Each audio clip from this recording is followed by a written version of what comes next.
Everyone, welcome to KB academy study point. आज हम discuss करने वाले हैं ट्रायल एंड एरर थ्योरी का पार्ट नंबर 3।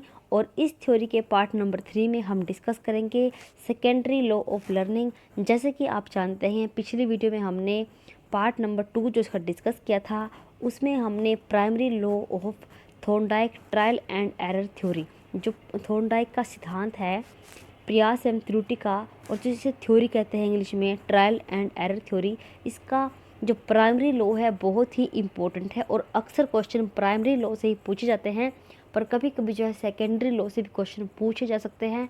और इसीलिए जो आज हम डिस्कस करेंगे वो सेकेंडरी लॉ ऑफ लर्निंग के याद करने वाले हैं, समझने वाले हैं कि कौन से लॉ है और किस तरह से एग्जामिनर इससे क्वेश्चन पूछ सकता है। अगर आपने अभी तक हमारे चैनल को सब्सक्राइब नहीं किया तो चैनल को जो है सब्सक्राइब करें, लाइक करें और शेयर करना ना भूलें। जो लॉ हैं थॉर्नडाइक के सिद्धांत के अकॉर्डिंग, वो कितने प्रकार के हैं? दो। पहला है प्राइमरी और दूसरा कौन सा है?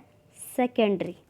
प्राइमरी में हम कर चुके हैं, प्राइमरी में हम जो है 3 प्रकार के लॉ कर चुके हैं, और वो कौन कौन सा था एक बार हम इसका ओवरव्यू ले लेते हैं। पहला था लॉ ऑफ रेडीनेस, यानी कि सीखने के लिए तैयार होना। और दूसरा कौन सा था? लॉ ऑफ प्रैक्टिस, यानी कि बार बार अगर हम किसी का अभ्यास करेंगे तो उसमें हम जो है काफ़ी हद तक सक्सेस हो जाएंगे, और एक टाइम ऐसा होगा कि हम अगर बार बार एक ही काम को करेंगे तो हमारी गलतियां जो है होनी कम हो जाएंगी। और तीसरा क्या था? लॉ ऑफ इफेक्ट, यानी कि प्रभाव का नियम।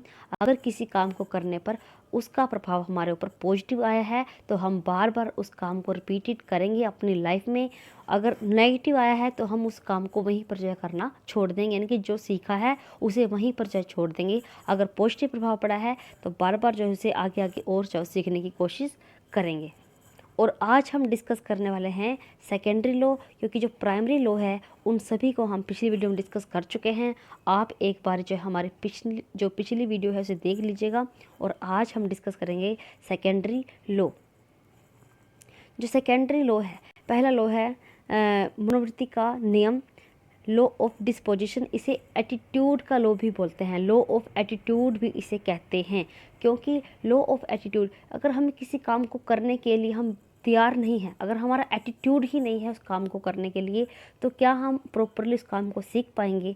ये सिद्धांत ये कहता है कि किसी भी काम को करने के लिए हमें मेंटली जो है प्रिपेयर होना पड़ता है। अगर हम ऐसा नहीं करते, हम उसको काम करने के लिए मेंटली प्रिपेयर ही नहीं है, हमारा एटीट्यूड ही नहीं है उस काम के प्रति, तो उस काम को हम क्या लेट सीखेंगे और उसमें बहुत ज़्यादा गलतियाँ भी करेंगे। और दूसरा क्या है? Law of multi response. Law of multiple जो रिस्पॉन्स है उसके अकॉर्डिंग हम किसी भी नए काम को सीखते हैं। जैसे कि बिल्ली के लिए बिल्कुल नया काम था बाहर से फिश को खाना, तो उसने क्या किया था? मल्टीपल रिस्पॉन्स दिए, बार बार वो रैंडमली इधर उधर जो उसने हाथ पाँव मारे, यानी कि काफ़ी सारे हम प्रतिक्रियाएं करते हैं विभिन्न प्रकार की किसी भी नए काम को करने के लिए। जितने भी हम नए काम शुरू करते हैं उसके साथ साथ जो हमारी रिस्पॉन्स है वो भी क्या मल्टीपल हो जाते हैं। और आंशिक क्रिया का नियम, यानी कि लॉ ऑफ पार्शियल एक्टिविटी, ये कहता है कि अगर हम किसी काम को छोटे छोटे भागों में तोड़कर करेंगे तो उस काम को हम जल्दी करेंगे और बिल्कुल ही ईजिली उसको हम सीख भी पाएंगे। जैसे कि हम देखते हैं कि पहले बच्चे को बिल्कुल ही छोटा लेवल मैडम समझाती है, उसके बाद उसे थोड़ा बड़ा लेवल और उसके बाद थोड़ा बड़ा, और ऐसे ऐसे करके जब उन्हें जो टीचर है वो एक ऐसी एक्टिविटी बनाती है क्लास में ज़्यादातर कि वो एक छोटे लेवल से बड़े लेवल तक खुद ही बच्चा जो है सोल्व कर लेता है पूरी प्रॉब्लम को। क्योंकि उन्हें एक लॉ ऑफ पार्शियली एक्टिविटी का ये नियम है कि एक छोटे से भाग को सिखाने के बाद जब एक बच्चा पूरी प्रॉब्लम को सोल्व कर लेता है। और लॉ ऑफ एनालॉजी क्या होता है? जहाँ पर भी एनालॉजी आ गया, यानी कि वहाँ पर होता है कंपैरिजन। जब बच्चा जो है कंपैरिजन करता है कि उसने जो है पहले क्या सीखा था और अब जो वो क्या सीख रहा है। इस क्वेश्चन यहाँ से एग्जामिनर इससे पूछ सकता है कि जो जीन पियाजे का एसिमिलेशन है वो थॉर्नडाइक के कौन से नियम से मिलता जुलता है। जैसे कि पिछले साल क्वेश्चन पूछा गया था कि थॉर्नडाइक का जो स्थान है उसका कौन सा जो लो है वो मिलता जुलता है रीइंफोर्समेंट से, यानी कि पिछली बारी रीइंफोर्समेंट से मिलता जुलता पूछा था और इस बारी जो है पूछ सकता है कि पियाजे के एसिमिलेशन से कौन सा जो है मिलता जुलता लो है थॉर्नडाइक के सिद्धांत का। तो ये है लॉ ऑफ एनालॉजी। इसमें क्या है, बच्चा क्या करता है, कंपैरिजन करता है वो अपनी जो उसकी प्रीवियस नॉलेज है। मान लीजिए कि बच्चे के पास जो भी पहले नॉलेज है, बच्चा पहले जानता था कि एक काव जो है वाइट कलर की होती है, पर जो थोड़ा सा बड़ा हुआ और उसने देखा कि जो काव है वो तो ब्लैक कलर की भी होती है।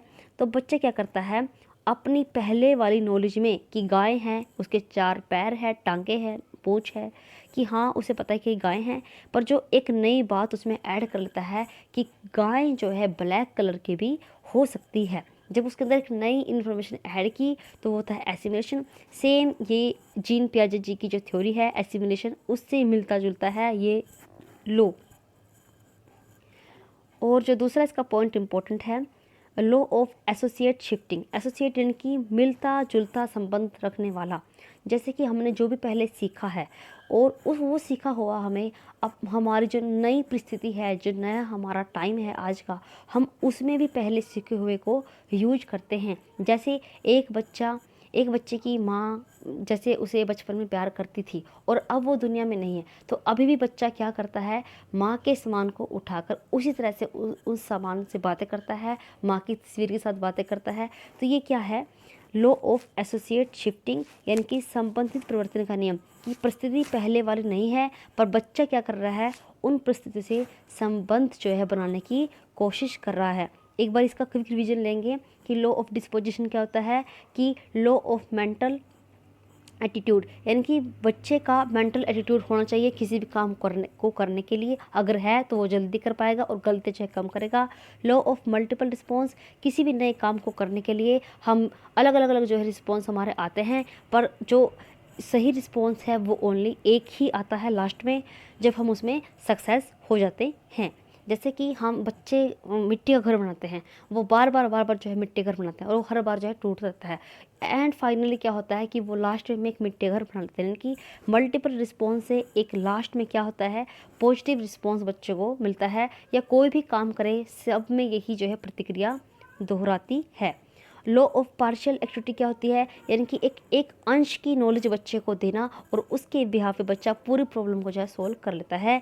लॉ ऑफ एनालॉजी क्या कहता है, कंपैरिजन करता है कि पहले उसने क्या, उसके पास क्या इन्फॉर्मेशन थी किसी भी चीज़ के बारे में और अब क्या है।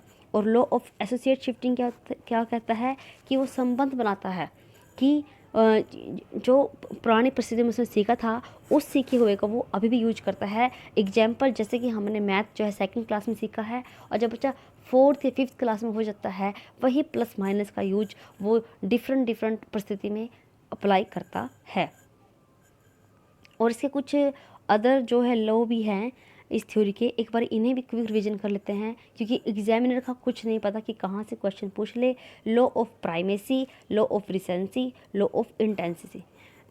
जो लॉ ऑफ प्राइमेसी यानी कि प्रधानता का कानून, यानी कि जब भी हम कोई नई चीज़ बच्चों को सिखाए तो उसमें जो मटेरियल लगे और जो भी हम उसमें लगा रहे हैं बच्चों को सिखाने पे वो बिल्कुल ही करेक्ट होना चाहिए। अगर वो बिल्कुल ही करेक्ट है तो बच्चा जैसे सीख लेता है तो उसमें जो है गलतियाँ नहीं करेगा। अगर हम उसे पहले से ही गलत सिखा देंगे तो वो क्या करेगा, उसके लिए वो गलत भी भूलना जो है मुश्किल हो जाएगा। यानी कि जब भी कुछ बच्चे को सिखाया जाए उसमें जो प्राइमेसी हो वो बिल्कुल जो करेक्ट इन्फॉर्मेशन बच्चे को दी जाए, करेक्ट सिखाया जाए, क्योंकि अगर करेक्ट सीखा है तो उसे वो भूलने में ज़्यादा टाइम नहीं लगाएगा।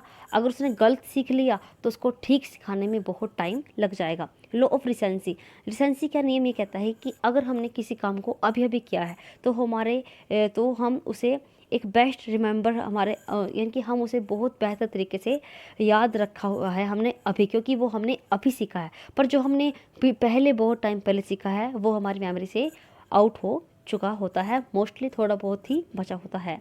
और लॉ ऑफ इंटेंसिटी क्या कहते हैं, अगर हमने किसी चीज़ को बिल्कुल गहराई से किया है तो हम उसे जो है जल्द ही नहीं भूलते। जैसे कि अगर कोई एक्टिविटी बेस हम बच्चे को काम कराएंगे तो बच्चा उसे नहीं भूल पाएगा, क्योंकि उसने खुद उस काम को एक एक्टिविटी के माध्यम से किया है। ये 3 लॉ भी बहुत ही इम्पोर्टेंट है। प्राइमेसी में प्रधानता दी जाएगी कि पहले ही बच्चे को correct information, correct tool, material use की जाए, ताकि जो उसकी सीखने में बिल्कुल ही किसी प्रकार की बाधा ना हो। रिसेंसी में जो हमने अभी सीखा है, रिसेंटली सीखा है, और जो अभी आप बच्चे को सिखा रहे हो, रिसेंटली जो आपके पास इन्वायरमेंट है उनसे लिंक करके आप अगर बच्चे को पढ़ा रहे हो तो बेस्ट रिमेंबर होगा, उसके लिए बेस्ट जो है उसको याद होने वाली है वो चीज़। और इंटेंसिटी, बच्चों को बिल्कुल गहराई से, प्रबलता के साथ, तीव्रता के साथ अगर हम समझाएंगे, बच्चा सीखता है एटीट्यूड बना कर, तो वो भी क्या होगा, वो जल्द ही उसे नहीं भूल पाएगा। Thank you guys. अगर आपको हमारी वीडियो पसंद आए तो लाइक करें, शेयर करें और सब्सक्राइब करना ना भूलें।